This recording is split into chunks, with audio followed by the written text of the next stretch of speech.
Selamat sore untuk teman-teman MAL Bayan dimanapun berada. Semoga kalian sehat selalu. Kemudian jangan lupa 3M, mencuci tangan, memakai masker, dan menjaga jarak.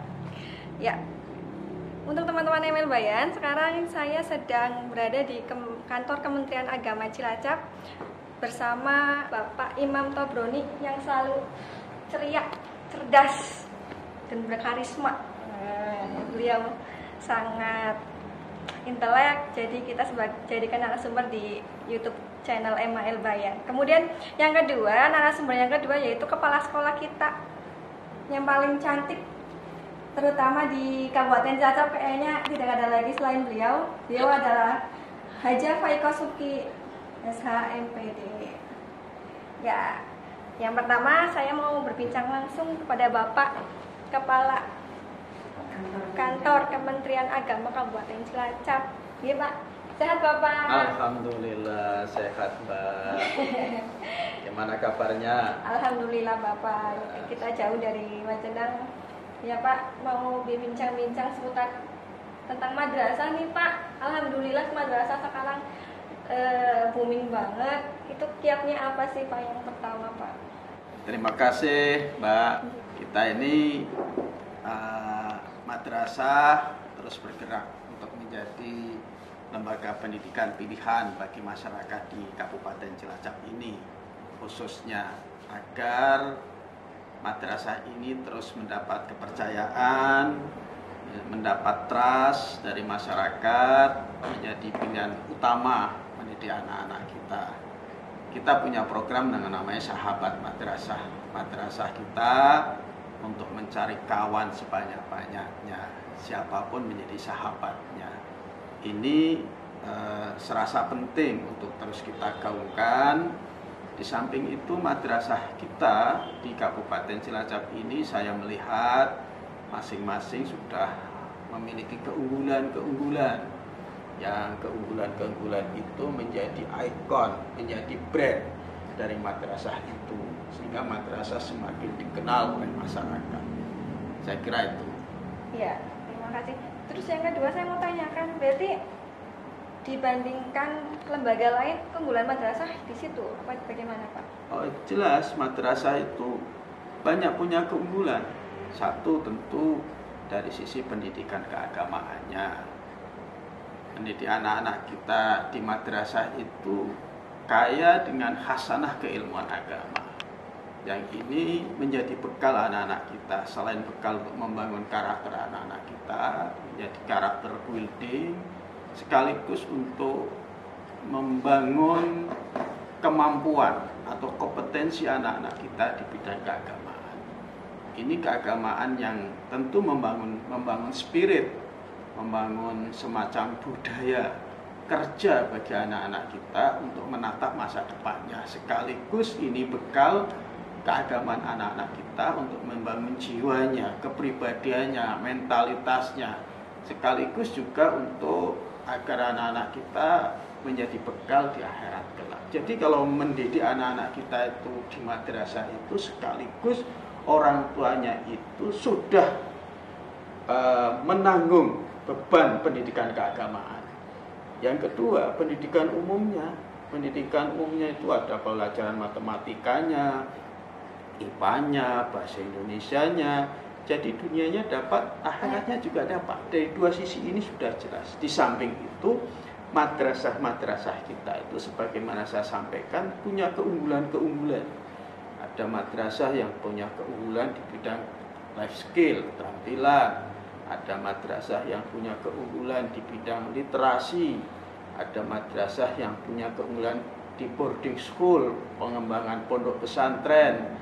Ada madrasah yang punya keunggulan di bidang tahfidzul Quran. Dan juga ada yang punya keunggulan di bidang akademik. Nah, yakni bagaimana anak-anak kita punya potensi akademik seperti matematikanya, sainsnya, teknologinya, dan seterusnya, dan seterusnya. Berarti tetap seimbang ya Pak? Jadi pendidikan madrasah pendidikan yang komprehensif, pendidikan yang sempurna menurut kita itu, sehingga bahkan di beberapa tempat kurikulumnya diduplikasi atau dijadikan rujukan.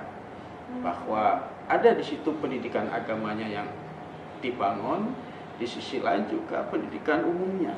Dan ini adalah pendidikan bersifat integral, pendidikan yang menyeluruh untuk penguatan kemanusiaan kita, untuk menjadikan insan kamil, insan yang sempurna, saya kira itu.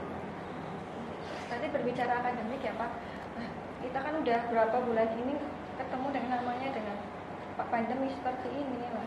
Itu ada kiat-kiat khusus yang dikeluarkan dari Kemenak atau ada kebijakan khusus untuk menangani ini nggak, supaya anak-anak tidak menurun kualitasnya begitu? Oh iya, Kementerian Agama sudah menjalankan SKP 4 Menteri. Di sisi lain sudah menerbitkan edaran-edaran yang memberikan penjelasan kepada madrasah untuk melakukan pembelajaran by daring, pembelajaran melalui online. Tentu ini banyak keterbatasan dan kendala-kendala. Tetapi sekarang sudah mulai familiar, sudah mulai terbiasa. Bahkan guru-guru kita yang tadinya gagap menghadapi persoalan pandemi ini, sekarang sudah mulai terbuka, sudah mulai familiar. Banyak inovasi-inovasi yang dibangun. Madrasah kita bikin Instagram, madrasah kita bikin website, madrasah kita bikin YouTube, Facebook. Bahkan komunikasi yang dibangun antara madrasah dengan anak-anak kita ini semakin dekat dengan adanya pembelajaran daring ini. Walaupun tentu ini ada keterbatasan, maka Kementerian Agama menekankan kepada para guru madrasah jangan lupa penguatan karakter anak-anak kita. Saat anak-anak ada di rumah disapa, sudah sholat belum, sudah bantu orang tua belum, apa kabar, sehat apa tidak, ini disapa oleh guru setiap saat untuk penguatan pendidikan karakter kita. Tentu ini penting dan oleh kita tekankan, bahkan kita sering juga rapat-rapat dengan Zoom misalnya, atau melalui koordinasi langsung atau tidak langsung untuk melakukan itu. Tadi berbicara Instagram, Facebook dan seterusnya, ada media sosial, itu termasuk ke dalam inovasi madrasah biar eksis atau tidak, bukan itu Pak? Oh iya, jadi sekarang sudah eranya era teknologi informasi, era digital. Saatnya madrasah juga beranjak, berubah untuk membangun branding madrasah ini melalui media sosial.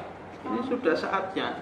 Jadi kita berdakwah sekarang ini melalui media sosial, termasuk madrasah kita. Kita akan ketinggalan.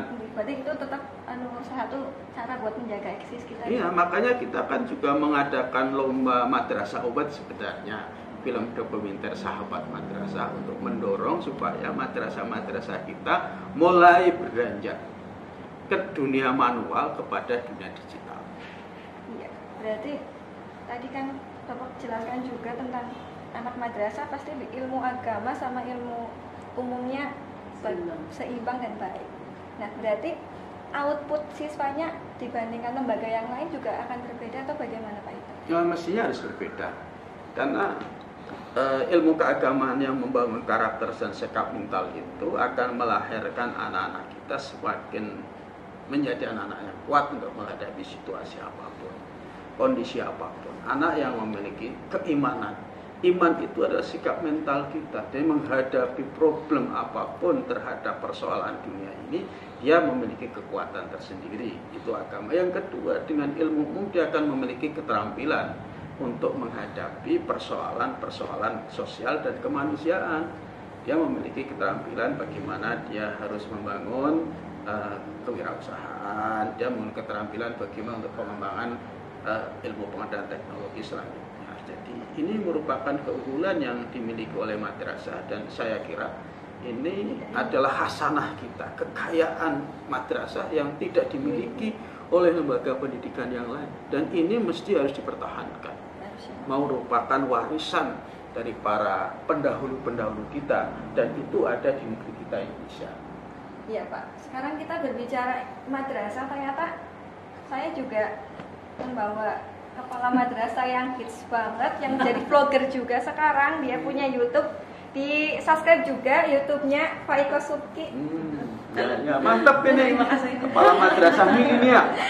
Jadi beliau salah satu kepala madrasah yang energik juga. Beliau akan menceritakan bagaimana sih kok MA Al-Bayan itu bisa besar, apa sih bedanya dengan madrasah atau lembaga yang lain begitu. Nanti dijelaskan sama Ustazah Faiko Subki.